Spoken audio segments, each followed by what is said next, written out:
আসসালামু আলাইকুম ভিউয়ার্স, সবাইকে স্বাগত জানাচ্ছি আমার নতুন একটি রেসিপি দেখার জন্য। বরাবরের মতো আজকেও আমি একটি মজাদার রেসিপি নিয়ে আপনাদের সামনে হাজির হয়েছি। আর আজকের রেসিপিটির নাম হচ্ছে লাই পাতা এবং ধনিয়া পাতার মিশ্রণে একটি অসম্ভব মজাদার চাটনি। আর এই চাটনিটি তৈরি করার জন্য আমাদের লাগবে হচ্ছে, দেখেন এখানে আমি 4টা রুই মাছের টুকরা ভেজে নিয়েছি। তো আপনারা ইচ্ছে করলে অন্য কোনো মাছের টুকরাও নিতে পারেন। আর এখানে আমি 3টা মাঝারি সাইজের পেঁয়াজ কুচি করে রেখেছি। আর এখানে আমি স্বাদ মতো কাঁচামরিচ কুচি রেখেছি। আপনারা ইচ্ছে করলে যদি ঝাল বেশি খান তাহলে আরও বেশি কাঁচামরিচ দিতে পারেন। আর এখানে আমি ধনিয়া পাতা কুচি করে রেখেছি। এই ধনিয়া পাতাটা লাগবে, হ্যাঁ। আর আর লাগবে লাই পাতা। দেখেন আমি এখানে লাই পাতা এরকমভাবে কুচি কুচি করে কেটে রেখেছি, হ্যাঁ। তো এই হচ্ছে লাই পাতা। এখন আমি কি করব, লবণ দিয়ে এই লাই পাতাটাকে ভালোভাবে মথে নিব। তো আমি পরিমাণ মতো লবণ দিয়ে দিচ্ছি, দিয়ে এটাকে আমি ভালোভাবে মথে নিচ্ছি।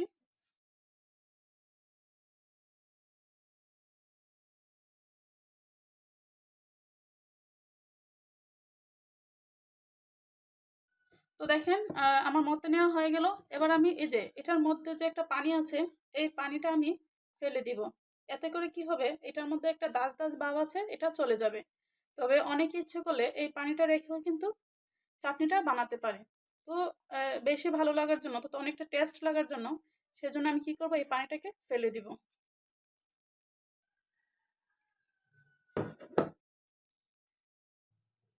তো দেখেন আমি এটার মধ্যে পানিটা যে উঠেছিল, এই পানিটা আমি ফেলে দিয়েছি। তো এই পর্যায়ে আমি কি করব, এখানে সবগুলো উপকরণ মিশিয়ে নিব। তো প্রথমে আমি এই মাছের টুকরা কাটাগুলো বেছে নিচ্ছি।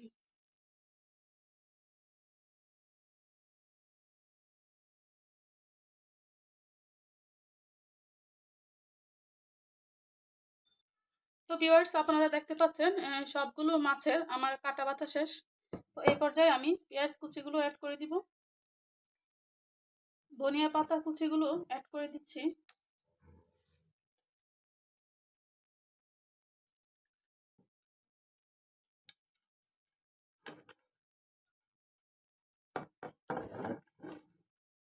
আর এদিকে কাঁচামরিচ কুচিটাকে এখানে একটু লবণ দিয়ে ভালোভাবে মিশিয়ে নিচ্ছি।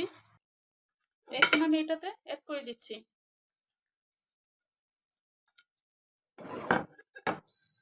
এখন আমি ভালোভাবে এই সবগুলো উপকরণকে মিশিয়ে নিব। আর এখানে আমি লবণটা অ্যাড করিনি, তার কারণ হচ্ছে আমি অলরেডি পাতা যখন মথেছিলাম তখন কিন্তু লবণটা অ্যাড করে দিয়েছিলাম। তো তারপরে আমরা সবগুলো ভালোভাবে মিশানোর পর কিন্তু আমরা লবণটা একবার চেক করে দেখব লবণটা হয়েছে কিনা, না হলে আমরা আবার একটু পরিমাণ মতো লবণ অ্যাড করে দিব। তাই আমি এখন আর দিচ্ছি না। তো আমার সবগুলো উপকরণ মেশানো শেষ। এখানে লবণ, ধনিয়া পাতা এবং কাঁচামরিচের জালটা পারফেক্টলিভাবে হয়েছে। তো ভিউয়ার্স, আমার সবগুলো উপকরণ মেশানো শেষ। এখানে ধনিয়া পাতা, কাঁচামরিচ এবং লবণের পরিমাণটা পারফেক্টলিভাবে হয়েছে। তো এবার আমি ডেকোরেশন করে নিচ্ছি।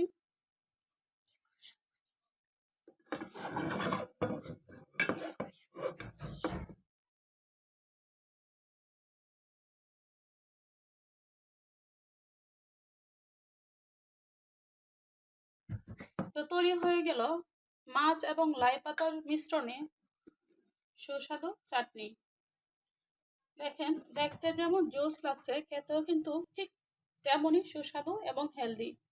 এই রেসিপিটি যে কোনো মাছ দিয়ে লাই পাতার মিশ্রণে ধনিয়া পাতা, কাঁচামরিচ দিয়ে কিন্তু তৈরি করতে পারেন। গরম গরম ভাতের সঙ্গে কিন্তু খেতে কিন্তু অসাধারণ লাগে। তো আজকের এই রেসিপিটি যদি আপনাদের কাছে ভালো লাগে তাহলে অবশ্যই একটি ভিডিওর নিচে লাইক দিবেন এবং সাবস্ক্রাইব করে আমার চ্যানেলে পাশে থাকবেন। আমি এমন সুস্বাদু এবং হেলদি ফুড নিয়ে আবারও আপনাদের সামনে হাজির হব। ভালো থাকেন, সুস্থ থাকেন আর আমার চ্যানেলে পাশে থাকেন। আল্লাহ হাফেজ।